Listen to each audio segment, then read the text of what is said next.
join me. Let's do some art. Today it's time for another art journal page, and I picked a couple of interesting images from a magazine. There's this turtle and this stack of glass containers with water and flowers. I will cut them out in detail, but leaving a tiny black frame. Now this one here has some words written on them, so I blanked them out by using black and red permanent markers, and now they are all gone. Next, I use some acrylic paints just to start a very simple background, and then in a moment you will see me use all kinds of distress inks.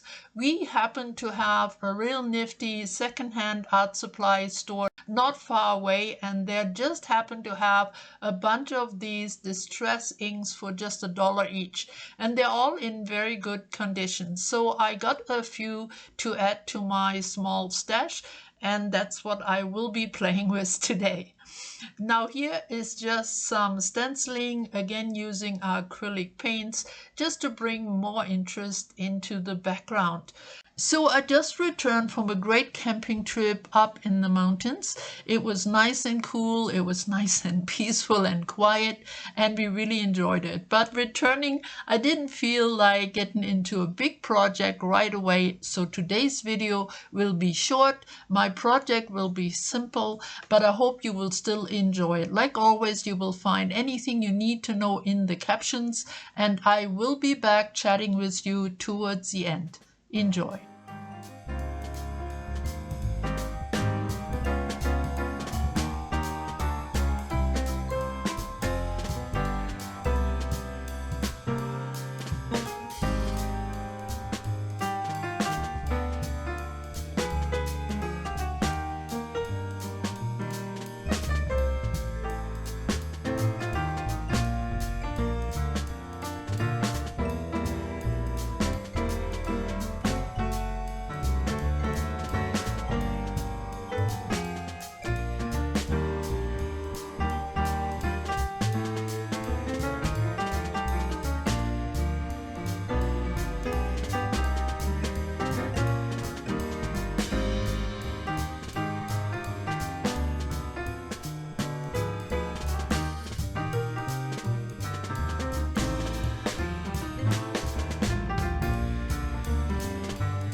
As the last step, I added a satin glaze. It will protect everything but also bring out the color and give it a bit of a shine.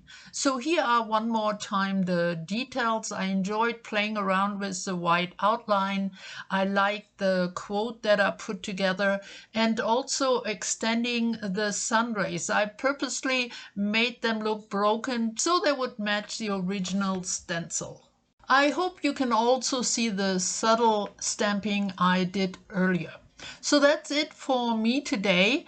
I will be back with my next project as soon as it's done. In the meantime, please stay well, stay creative, leave me a comment. See you soon and bye bye for now.